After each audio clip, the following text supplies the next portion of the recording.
एक महात्मा थे माधवेंद्रपुरी नाम के, वो भिक्षा नहीं मांगते थे, ऐसे अकिंचन महात्मा थे, वो किसी से कहते नहीं थे कि मुझे दीजिए, वो बैठे रहते थे, कोई आके खुद कह जाए कि बाबा लो आपके लिए ये प्रसाद है, तो पाते थे। उनका नियम था, वो किसी से कहते नहीं थे कि मुझे प्रसाद दो या मुझे भिक्षा दो। कई बार तो 4-4 दिन तक कुछ नहीं मिलता था। वर्णन आता है कि 4-4, 5-5 दिन जब बीत जाते थे तब किशोरी जी ही कोई गोपी बन के जाती थी, ठाकुर जी ही कोई ग्वाला बन के जाते थे। कभी दूध दियाते, कभी रबड़ी दियाते, कभी रसगुल्ला दियाते, कभी रोटी, बासी रोटी दियाते माधवेंद्र जी को, क्योंकि उनका नियम था, वो मांगते नहीं थे। विचार करो, स्वयं श्री जी जाती थी खीर लेकर के, दूध लेकर के, रसगुल्ला लेकर के, और कोई ऐसी दीनहीन सी गोपी बन के जाती कि बाबा को लगती पता ना कोई ऐसी कोई गोपी होगी ब्रज की, आ गई है दूध लेके, बाबा ले पी लियो, दूध बचाओ घर को, लेकिन होती वो श्री जी थी। एक दिन जगन्नाथपुरी दर्शन का भाव बनाया और गोवर्धन से चलकर के माधवेंद्रपुरी दास जगन्नाथपुरी आ रहे थे। बीच रास्ते में बंगाल प्रांत में, बंगाल या उड़ीसा प्रांत में खीर चोरा गोपीनाथ, उड़ीसा में है बंगाल में, उड़ीसा में ही पड़ते हैं, बंगाल के पास पड़ते हैं, यहां से दूरी है।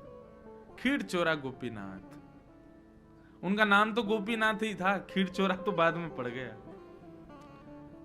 तो आज तक नियम है कि वहां 12 कुल्हड़ों में श्री गोपीनाथ जी को खीर का भोग लगता था, और जो मनोरथी भोग लगवाते थे सारा भोग उन्हीं को बांट दिया जाता था। माधवेंद्रपुरी जी जब दर्शन करने के लिए गए तो श्री गोपीनाथ जी का दर्शन किया, रात्रि शयन में 12 कुल्हड़ खीर का भोग रखा था। अब माधवेंद्र जी का स्वभाव नहीं था मांगने का कि प्रसाद भी ऐसे हाथ के, कोई पुजारी खुद ही कहते आओ प्रसाद ले जाओ तो ही मांगते लेते थे, अपने आप नहीं कहते थे। 3-4 दिन से सफर कर रहे भूखे प्यासे, गोपीनाथ जी के सामने जाके खूब नृत्य किया। पुजारी जी ने सारे मनोरथियों में खीर बांट दी, और खीर बांटने के बाद में मंदिर बंद कर दिया। माधवेंद्रपुरी जी भी वहां से प्रस्थान कर गए, बेचारे भूखे प्यासे एक वृक्ष के नीचे जाकर के बैठ गए। भजन कर रहे थे ठाकुर जी का, लेकिन भजन करते करते बार बार नेत्र खुल जाए, बार बार भजन रुक जाए। क्यों? भूख लग रही थी, लेकिन बोल सकते नहीं किसी से। गर्भगृह में बैठे गोपीनाथ जी को चैन नहीं आ रहा है, और गोपीनाथ जी सीधे पुजारी के स्वप्न में पहुंच गए और बोले कि मेरे एक परम भक्त माधवेंद्रपुरी आए हैं, वो बहुत तेज भूख लगी है उनको कुछ पवाओ। पुजारी जी बोले क्या पवाएं इतनी रात्रि का समय? बोले हमारा 12 कुल्हड़ का भोग लगता है खीर का। बोले हाँ, उसमें से एक खीर भोग बचा है, वही दे आओ। बोले कुछ नहीं बचा, मैंने सब बांट दिया मनोरथियों में। बोले तुमने 11 कुल्हड़ ही बांटे हैं, 12वां कुल्हड़ हमने छुपा लिया था अपनी जेब में। मंदिर आओ, खोलो, हमारे विग्रह के गोजा में आकर के, गोजा बोलते हैं जेब को, बोले हमारे जेब में आकर के देखो एक कुल्हड़ रखा है छुपा हुआ है। पुजारी जी के नेत्र खुले, स्नान किया, अर्धरात्रि में ठाकुर जी का विग्रह गर्भगृह खोल करके जैसे भीतर प्रवेश किया, ठाकुर जी के गोजा में जैसे हाथ डाला, सोई कुल्हड़ में खीर रखी थी। तब पुजारी जी बोले वाह रे खीर चोरा, खीर चुरा ली, अपनी प्रसाद की खीर चुरा ली अपने वैष्णव के लिए। और जाकर के पुजारी जी ने वो खीर बाबा को दी। बाबा बोले रात में 3 बजे पुजारी जी आप कैसे?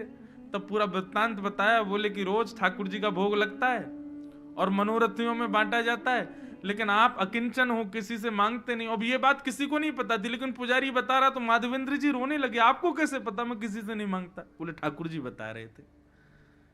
बोले आपको भूख लगी है इसलिए ठाकुर जी ने आपके लिए खीर को अपनी जेब में छुपा लिया।